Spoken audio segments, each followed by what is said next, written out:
Me encanta jugar a la ronda. Me mareo con las vueltas. Me río mucho y cantamos. Las olas son rondas de niñas, jugando a la tierra a abrazar.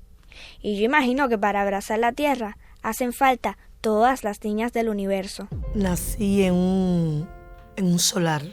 Mi niñez fue linda, feliz. Y disculpa si estoy sentimental hoy, porque cada vez que hablo de mi niñez, tengo alegría, pero tengo nostalgia. Nací varón, crecí hembra, ahora soy una mujer transgénero. Las 3/4 partes de mi familia no me conocen porque me escondieron desde niña. Para una niña de 8 años, de 9 años, estar también involucrada en acciones de la revolución era un poco, digamos, fuera de lo normal. Era difícil, era todo muy recto, muy recio, como una dependencia de mi padre principalmente. Era nada más lo que él quería. Tu papá dice que solo te llaman mujeres, que estás horas hablando por teléfono y solo son mujeres. Y yo dije, ¿para qué hablé? Fue un tiempo muy difícil. Yo creo que todavía no me he recuperado totalmente. Estoy aquí porque soy mujer viviendo con VIH. Pensé que el mundo se acababa. Eso fue un choque muy grande porque la niñez fue muy linda. Al venir para la ciudad de La Habana, empezamos a vivir en un cuarto con barbacoa. Sí, yo sí tengo miedo. Yo tengo miedo que me vayan a deportar. Si me deportan, pierdo todo. Cuando yo llegué, que vi todo aquel desastre, que la casa se había caído, yo tenía 19 años, nada más. Y me vi sola.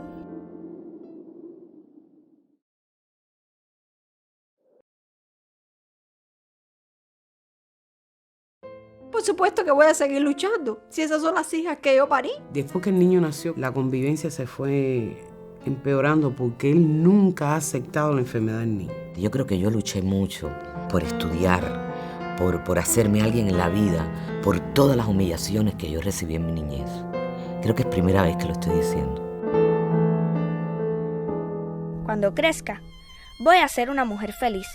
O mejor, voy a ser felicísima. Mi maestra dijo que escribiéramos una composición con las palabras que más nos gusten. Y para mí, mujer felicísima es la mejor de todas. Mi padre, incluso ya divorciado de mi mamá, viviendo en la misma casa, mi madre sin comentario, porque tenía esa concepción de la familia. Él tenía manifestaciones con nosotros, escondidas de mi madre. Se divorciaron cuando yo era pequeña, pero no sentí la ausencia de mi padre nunca, jamás. Siempre me pegaba a mi papá. Como arreglaba barcos, era muy buen carpintero. Y a mí me encantaba estar en el patio haciendo las cosas de carpintería y mirando cómo las hacía.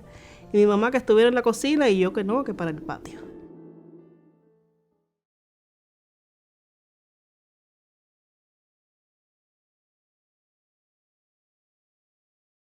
Mi papá era un hombre muy sublime, yo lo amé mucho, lo perdí muy joven. Mi mamá me ayudaba mucho, me enseñó a ser agradecida, por ejemplo. Eso es un valor que me lo inculcó ella. Mi mamá siempre se sacrificó para que nosotros tuviéramos todo lo que hicimos. Mi papá era una extracción muy humilde, pero bueno, siempre nos dio lo que pudo. Mi mamá es lo más grande que yo tengo en la vida. Y fue muy buena con él y fue una excelente mujer. Y aguantó los últimos tiempos por nunca darnos un padrastro ni a mí ni a mi hermana. Mi mamá era de carácter un poco más fuerte, pero la mejor madre. No quiero otros padres. Mis padres estaban involucrados en acciones revolucionarias. Todo ese ambiente lo que generaba era un miedo permanente. 5 o 6 años. Yo era chiquita, pequeña y desde esas edades ya él como que me acostumbró a estar siempre apegada a él. Todo era con él.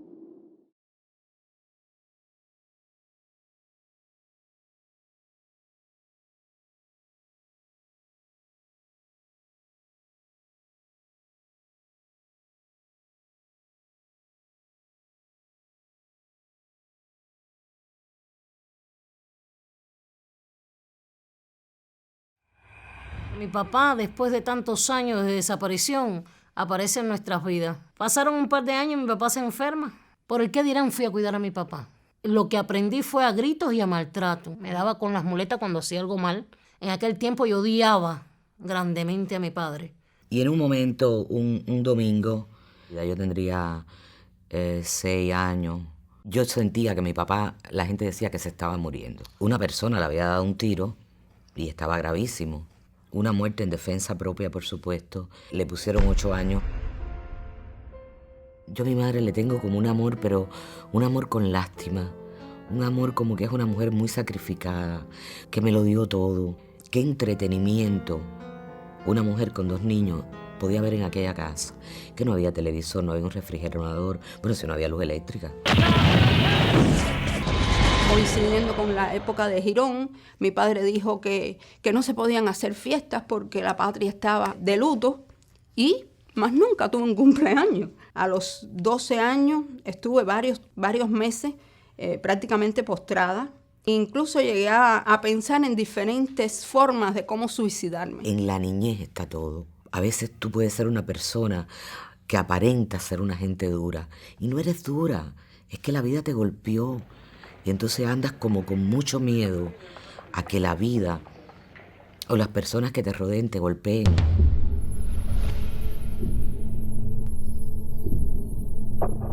Y lo que te voy a contar ahora, eso casi nadie lo sabe. Yo sufrí una violación con 4 años de edad. Ese fue un giro muy grande en mi vida. Yo misma me culpaba de por qué era diferente, de por qué yo sentía diferente y de por qué me había pasado eso. 12, 13 años fue entonces ya cuando empezó ya realmente ya a tener relaciones sexuales conmigo. Él en la casa, casi siempre todos los días por las mañanas antes de irme para la escuela. Mi mamá en la cocina y él todas las mañanas entraba y abusaba de mí. Seré mi dueña. No tendré que cerrar los ojos y soportar cosas que no quiero. No sufriré en silencio. Yo vivía en un batey, pero un batey muy pequeñito, unas 8 o 10 casas. Nosotros quedamos en aquel batey como desamparados, ¿no? Nos quitaron de la federación de los CDR. Era como tener un padre con un problema. Ustedes son como los apestados de este lugar.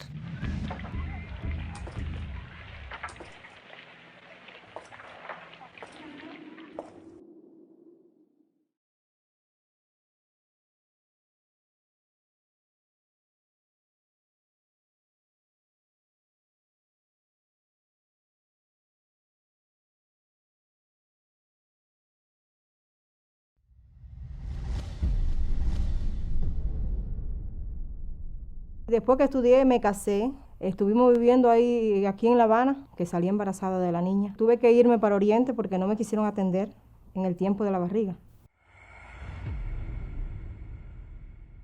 Parí allá y estuve hasta que la niña tuvo 2 años. A los 2 años volví de nuevo para acá. Aquí estamos luchando sin dirección todavía, pero aquí estamos.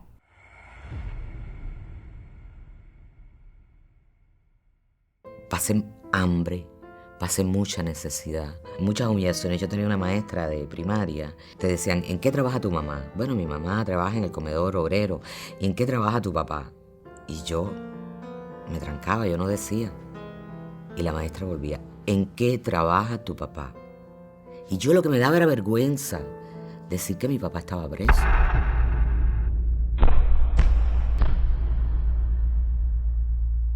No podía salir en estado. Yo me pasé 14 años de infertilidad. Fue un embarazo muy complicado.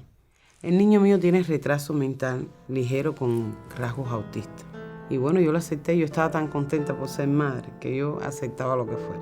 Enfrentarte a una escuela desde las 8 de la mañana, donde eras el hazmerreír, la humillada, la maltratada, la violentada.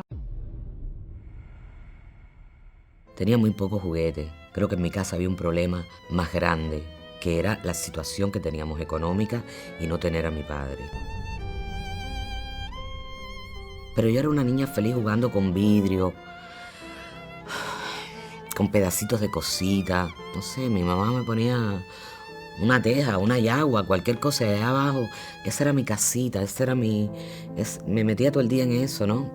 Y yo creo que eso también creó en mí un mundo mágico que era mío, que aún conservo. Era tan fuerte que fingía enfermedades para no ir a la escuela, porque tenía miedo que me golpearan. Voy a ser libre. Podré estar en todos los espacios que yo elija. No voy a encerrarme, ni a esconderme. no van a rechazarme ni a negarme. Ya entonces ahí había conocido al padre de mis hijas y dejé la carrera. Me arrepentiré de eso el resto de mi vida. Empecé a estudiar licenciatura en física y salí embarazada y dejé la carrera. Me dediqué prácticamente toda mi vida a criar a mis hijos y a cuidar a mi esposo. En 9º grado di un bajón significativo en mis notas, fue ya imposible. Tuve que irme para un politécnico y estudiar lo que se pudo. Yo estaba en el tecnológico, cuando aquello eran las escuelas del campo. Y todo el mundo se queda privado al ver que un padre va a ver un hijo al tecnológico y en vez de llevarle chucherías, esto, lo otro, mi padre lo que me llevó fue una botella de ron, un cartucho de esos llenos de tabaco y una caja de cerveza. Esos fueron una de las primeras veces de contacto de verdad fuerte con el alcohol. Yo hubiera podido llegar más lejos, pero por la discriminación que sufrí, no llegué más lejos. Cuando uno está casi terminando el 9º grado, te hacen una evaluación político-moral. En mi expediente decía que yo era un alumno afeminado con tendencia al homosexualismo. Ser homosexual en aquel tiempo era como integrar las filas de Al Qaeda o cualquier grupo terrorista. Y cuando yo llegué a la escuela de arte, era una mujer muy tímida y tenía como grandes complejos, porque traje el guajiro y estaba en un grupo muy duro, porque casi todo el mundo era hijo de actores o se hacían que tenían más nivel que uno. Mentira. Al final, a la mitad, todos los votaron y terminamos graduándonos como 5, que éramos todos guajiros. Entonces, casi todos. A los 17 años conozco al padre de mi niño. A la edad de 19 años nos casamos porque yo estaba embarazada. Estaba estudiando licenciatura en química. En 3er año, el niño mío tuvo un tema de alergia que empezó a complicarse y tuve que asumir mi rol de madre. Por tanto, dejo la universidad y voy a trabajar. Creo que soy una mujer muy luchadora para poder salir de allí y después becarme y tener unas lagunas cuando llegué a la escuela de arte tremendas, porque nunca había ido a un teatro, porque había visto muy poco cine, porque no había visto casi ni televisión. Y La Habana es un golpe duro. Allá en Oriente, mi esposo trabajaba en la fábrica. El sueldo no nos daba para todo. Tuvimos que venir para acá, a cambiar de vida, a ver si uno prosperaba. Mi casa se estaba cayendo. Mi mamá de lo único que se acuerda es que empezó a caer una cosita del techo y mi hermana todavía, aún cuando fueron los bomberos, estaba viva. Me dijeron que habían ido para un hospital y cuando llegó al hospital mi mamá estaba en cama y a preguntarme con mi hermana yo no sabía. Y estuvimos después mi tía y yo por todos los hospitales llamando para ver si encontrábamos a mi hermana y hasta que mi tía por último dice vamos a llamar a medicina. La extraño todos los días de este mundo.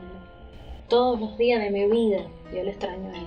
Cuando yo subí al escenario, me di cuenta que había algo dentro de mí que siempre había estado, que yo podía apartar todo, meterme en la vida de otra gente, que no era yo. Y a partir de ahí empezar a sacar cosas que a Isabel Santos, sentada aquí o en la calle, no se le ocurriría. Empecé a vivir otras vidas. Me enamoré. Pero no solo que me enamoré, porque sino que me seguí. Me embaracé. Después, como a los 9 meses, salgo embarazada nuevamente y decido dejármelo. Éramos una familia aparentemente feliz.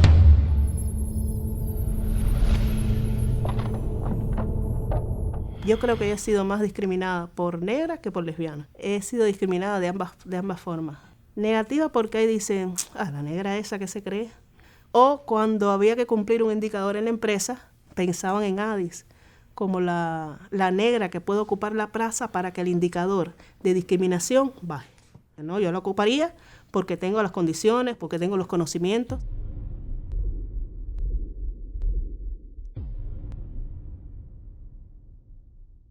Mi director me da una indicación. Yo digo que sí, que voy a cumplir la indicación, pero que me muestren la evidencia documental que se requiere para este tipo de casos. Cuando no hay claridad de esos documentos, cuando no se me muestra digo que no voy a ejecutar. A partir de ahí se genera un estado de rumor que termina en la propuesta de una sanción bastante fuerte, porque era la separación definitiva de mi cargo.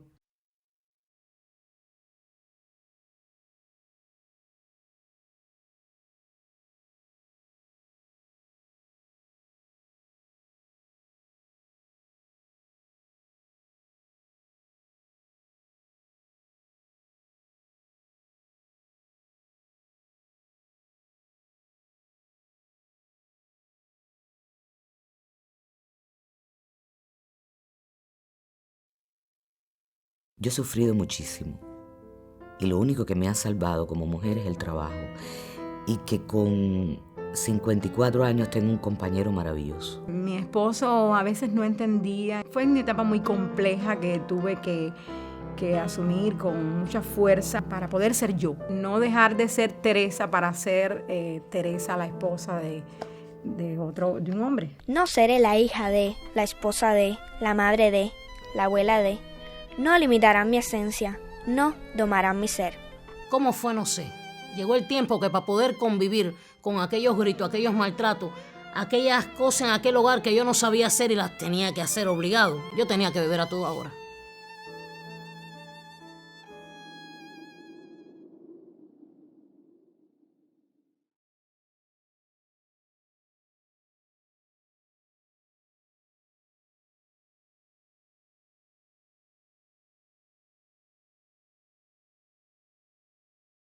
Días antes de parir yo tuve que coger a mi hija y irme porque el padre se emborrachaba. Terminaba en agresiones físicas, tuve heridas en la córnea, moretones, no sé cuánto. Llegó el punto en que yo hacía lo que él quería. Yo emitía mi opinión y era el cállate la boca. Tú eres una estúpida, tú eres una idiota, tú no sabes lo que tú estás hablando. Hasta que ya llegó un día y le dio un manotazo tan grande que se le inflamó la parte del hígado del niño. Llegó un momento en que el sacarle un machete o un punzón a una pared o a un objeto que está cerca de ti, me convertí en víctima. Al permitir que él me hiciera su víctima.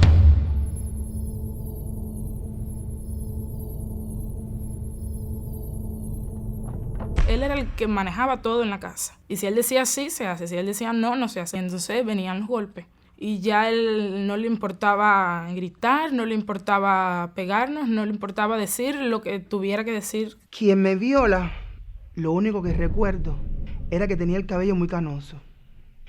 Y yo lo veía en varias ocasiones dando vueltas por mi casa. Estábamos jugando a los escondidos y yo creo que él tal vez me hubiera estado vigilando. Violada 2 veces. ¿Cómo fue? No sé. Yo lo único que recuerdo es que yo estaba tirada al lado de una escalera, aguanté aquello, viví con aquello. Al cabo de los años me volvió a pasar. Tampoco tuve valor para reaccionar.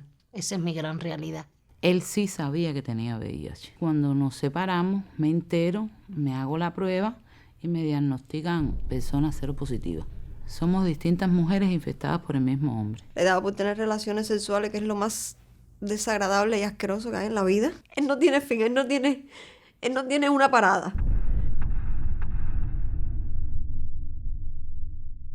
En un retozo con mi antigua pareja y mi hijo, me descubren una bolita en un seno. Al ir al médico, me dan la fecha de operación, porque no sabía para nada que era un cáncer. Lo viví en carne propia, que yo iba y me pasaba la mañana entera en un consultorio, y cuando me tocaba el turno, me decían, ¿tu dirección de dónde es? No, yo no te puedo atender porque tú tienes dirección de Oriente. Y yo tenía que levantarme a las 5 de la mañana para venir de mi casa al consultorio.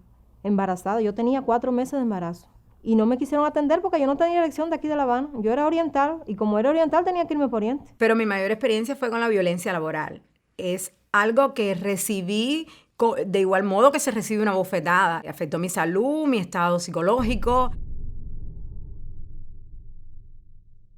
No se puede trabajar cuando uno está presionado emocionalmente. Le diagnostican a mi madre la enfermedad de Alzheimer. Se me escapaba, hacía cosas horribles. Se me otorgó la jubilación anticipada porque yo no tenía quien la cuidara. Era una locura, yo no sabía qué iba a hacer. La desesperación era tan grande que yo llegaba y me daba golpes contra la pared donde ella no me veía. Llegué a desear que ella acabara de morir porque yo no podía. Entonces yo decía, ¿cómo es posible que se pueda ser tan egoísta? No comía, no dormía, no razonaba, ni pensaba que había un futuro, ni que había un más allá. No le tengo miedo a las enfermedades, no, pero que yo decía, cáncer, yo, tan joven. No tenía una cultura tampoco de la enfermedad. Mi hijo me dice, mamá, tienes cáncer, pero puedes vivir. Nos abrazamos y empezamos a llorar largo rato. En un momento determinado le dije, basta de llorar. Como pensar que estás enferma, que no vas a poder vivir, que no vas a poder hacer nada, que no vas a poder trabajar. No, eso es para las débiles. Y en estos momentos yo creo que llorar para mí sería no una muestra de debilidad. Mi orgullo no me permite llorar porque yo digo, no lloro porque ya yo vencí. Ya yo estoy libre, yo soy libre. Ya yo no podía aguantar más la situación y decidí terminar. Empezar la vida de cero, con alguien haciéndote la vida imposible, cerrándote todo el paso que él pudiera, teniendo las niñas que tenía que atenderlas, dedicarles su tiempo. No sé cómo pude salir adelante, pero lo he hecho hasta hoy por ellas dos. Toda mi vida la he dedicado a formar mi hija.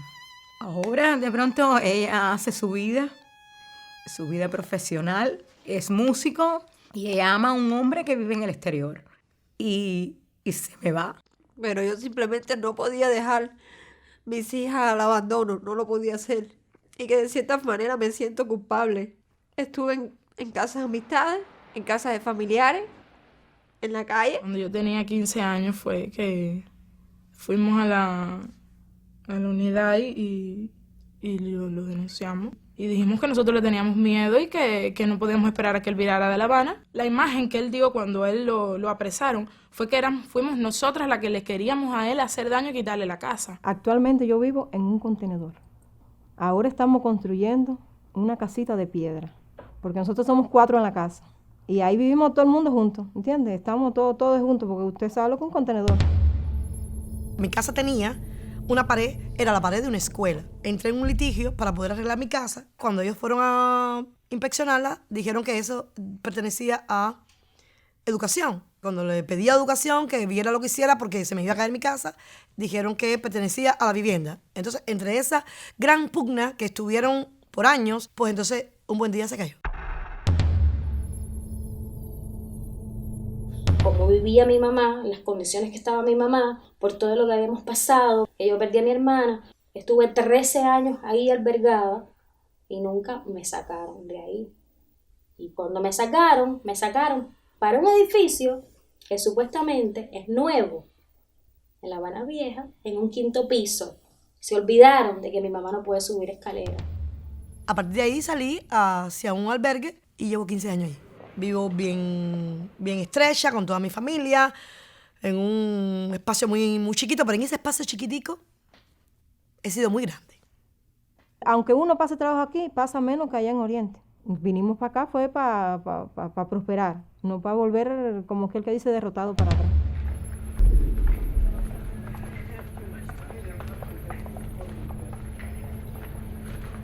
Yo cierro la reja de casa de mi papá con candado y yo recuerdo que mi papá siempre tenía un galoncito de alcohol y yo empecé a regar aquel alcohol en aquella habitación.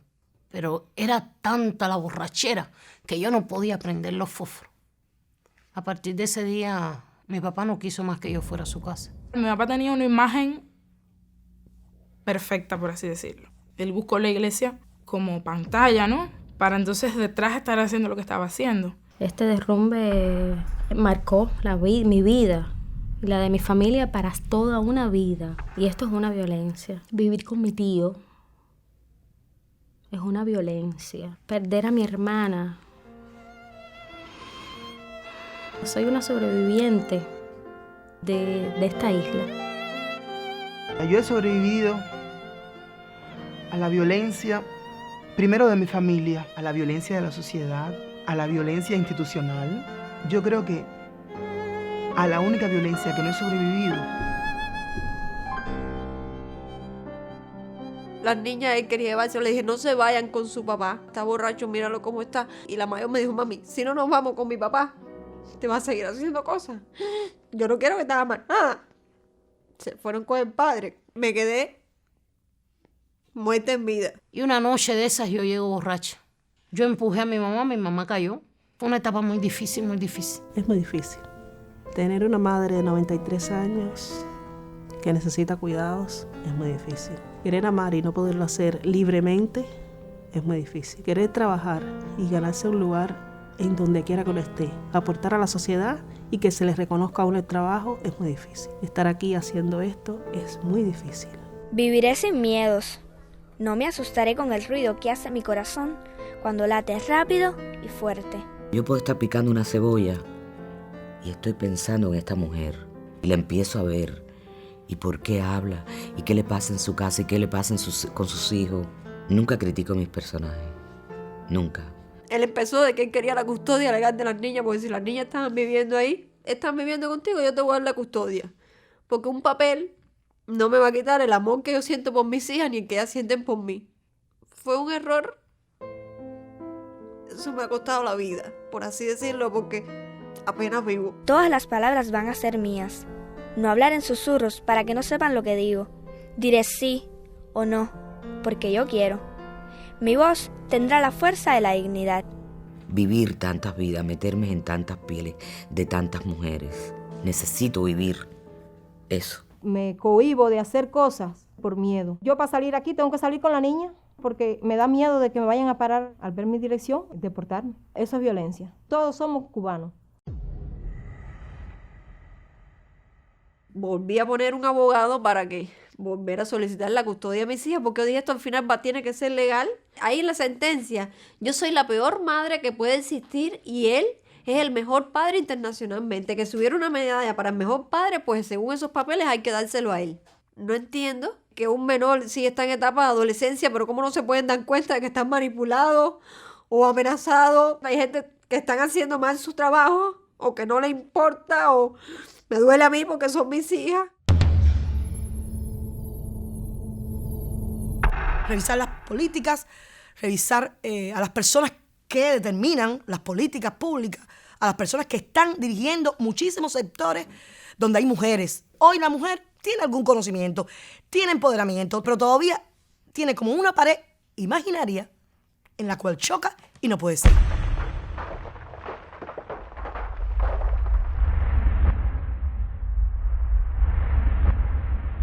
Los valores en este país, los que ese periodo especial nos llevó a que cambiáramos tanto y lo que hemos arrastrado de momentos históricos del país que fueron en un momento, pero que no había que traerlos hasta acá, le ha hecho daño a la familia cubana, ha dividido la familia cubana. Hay que parar. Hay que parar. Desde puestos, desde posiciones donde pueden hacer mucho, no lo hacen. Donde yo siempre he tenido la traba es en vivienda. La única ayuda que he recibido es de Mariela Castro. Pero la entidad que tiene que resolver y llevar a cabo esa solución es vivienda y no lo hacen. Denunciaría a la oficina de vivienda de La Habana Vieja. No tengo miedo en decirlo. Ya llevamos 4 años luchando, esperando, sin ningún resultado, sin ninguna respuesta de nada, simplemente porque hay una ley que dice que el único que tenemos derecho a nosotras es a convivir con él. La casa fue herencia de su padre, él, y él es el único que puede hacer y disponer. No vale de nada 20 años de matrimonio de mi mamá, ni nosotras que tengamos derecho a algo. Hemos ido al gobierno, al partido, a la vivienda, a 1000 lugares, y no más de una vez. Y en ningún lugar nos han sabido dar respuesta. Me cohibieron de darme atención médica, porque cuando yo estaba embarazada la necesitaba y no me la quisieron dar. La educación para mi hijastro, que si no me muevo, tampoco me la dan. El niño me pierde el curso. Somos todos de Cuba. Que digan que uno es ilegal. Yo tengo guardado todos los documentos, pero ¿y mientras? El tiempo que yo pierdo con mis hijas, ¿quién me lo da? ¿Quién? Yo digo que hay muchas leyes en este país. Y en este momento se están defendiendo montones de cosas válidas. Pero todavía en nuestra cuadra podemos sentir cómo golpean a un niño. Yo ahorita tengo 20 años, yo no tengo nada que temer de él ni nada. Pero la niña sí. Y con la niña es igual. Hasta que él no la toque, no le haga nada, la policía no puede hacer nada. Entonces, ¿qué hay que hacer? Esperar a que él le haga. Para entonces ellos hacer algo. Eso no es ningún tipo de protección. Y están viviendo con el padre y él tiene la custodia. Pero ¿quién me da a mí que yo voy a tener esa tranquilidad de que ellas están bien? Le echaron 10 años.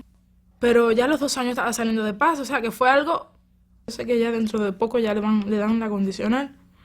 Pero el castigo de Dios o lo mata o lo arregla. Una mujer cuando es violada tiene que decirlo, tiene que buscar ayuda. Porque es como que una carga demasiado pesada. Es algo que no se puede explicar, que solamente una mujer que ha sido violada sabe de lo que yo estoy hablando. Yo perdonar a mi familia. Yo perdonar a mis maestros. Yo perdonar a todas las personas que me dieron golpe cuando niña. Yo perdonar a mis padres. Yo perdonar a mis amigos. Yo perdonar a la policía. Yo perdonar a todas las personas que me han tratado mal cuando he llegado a algún lugar y no me han atendido por ser diferente. Yo perdonar a todas las personas que no entienden, que no son capaces de comprender a personas como yo. Me encantaría una sociedad que parara ese sufrimiento. Sueños que yo quiero que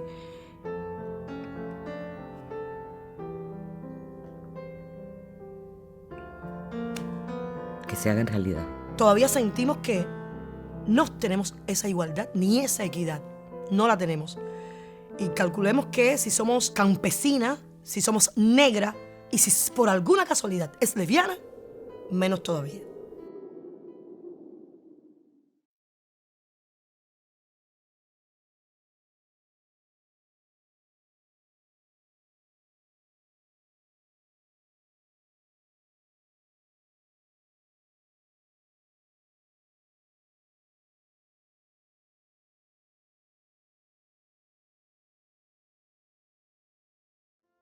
Ayer le pregunté a mi maestra qué significa la palabra utopía. Dice que es como una fantasía, una quimera. Me propuse seguir viviendo, me propuse ser más fuerte, me propuse llenar todos los espacios vacíos que tenía, me propuse arrancarme rencores, perjuicios, tabúes y en todos esos espacios llenarlos de amor. Hoy soy una mujer nueva, hoy soy una mujer valiente. Hoy soy una mujer capaz de enfrentar mi diagnóstico. Hoy no dependo de un hombre para ser feliz. Hoy dependo de mí misma para ser feliz. Yo soy muy positiva, soy un poco sentimental, pero soy muy positiva. Tengo hecho la Caridad del Cobre, que es muy amiga mía, es mi madre. Siempre me alerta, siempre me dice, este es el camino. Porque tú tienes unos ojos que siempre están viendo lo positivo. Cuando yo sea una mujer felicísima, todas las niñas, también las de ojos tristes, van a ser igual que yo, para desear que la igualdad deje de ser una ilusión, un sueño, una utopía. Rehacer mi vida, empezar y sanarme, que es lo más importante. Una vida nueva, un nuevo camino. Voy a seguir logrando cosas. Yo pienso que alguna vez yo voy a ser feliz aquí, en la capital. ¿Cuándo? No sé, pero pienso que voy a ser feliz. Porque para eso que yo estoy luchando, para que mi familia tenga un futuro mejor. El día de hoy yo soy muy buena hija. No es pagando la culpa, porque yo digo que la cuota de culpa ya la pagué. Pero trato de ser una buena hija para el día que ella no esté y yo estar en paz conmigo misma.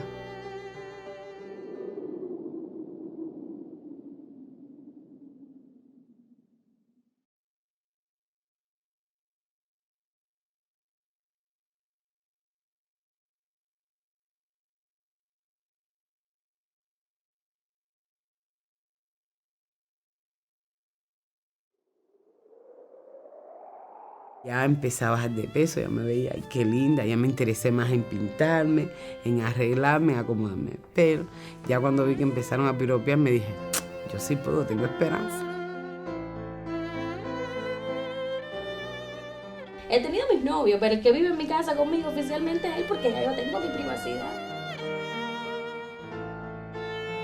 No se lo he dicho y ahora se va a enterar. Una mujer increíble que todos los días me está poniendo retos. Amar es ese momento de estar junta que desconectas del mundo, que no tiene que ver con nada, que solo somos ella y yo.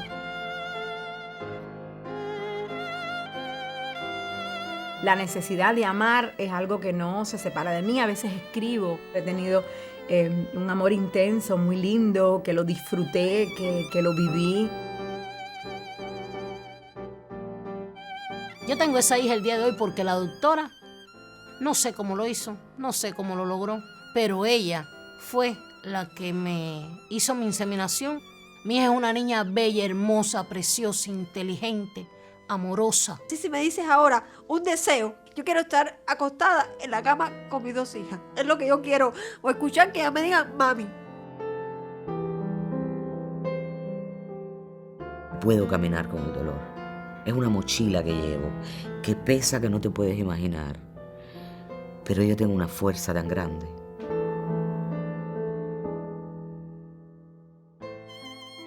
Yo levanto la cabeza, yo sigo.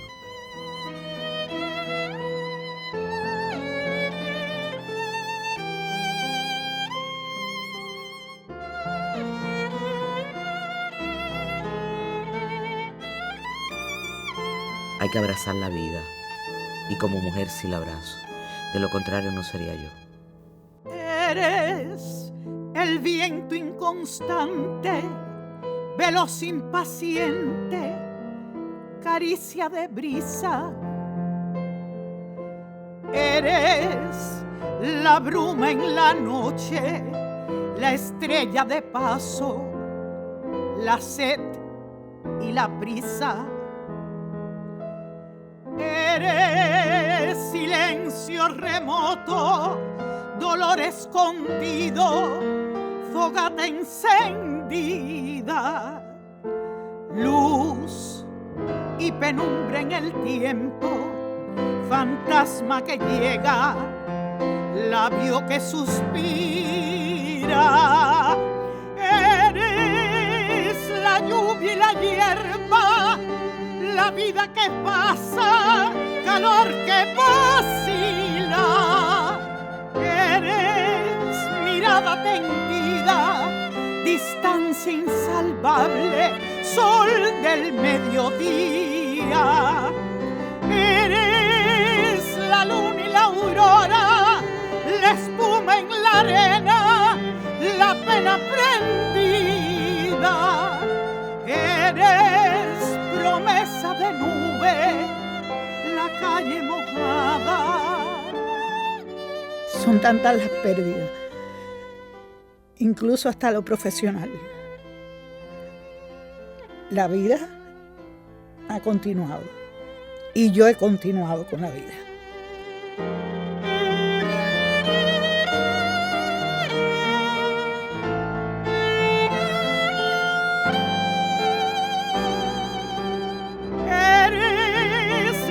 Y la hierba, la vida que pasa, calor que vacila. Eres mirada tendida, distancia insalvable, sol del mediodía. Eres la luna y la aurora, la espuma en la arena, la pena prendida. Eres promesa de nube, la calle mojada, la almohada vacía. Quiero que si tengo vida, si Dios me va a dar la vida, quiero luchar por ella. Igual si me la va a quitar, que me la quite rápido. Pero como yo sé que no me la va a quitar, yo voy a vivir. Y aquí estoy.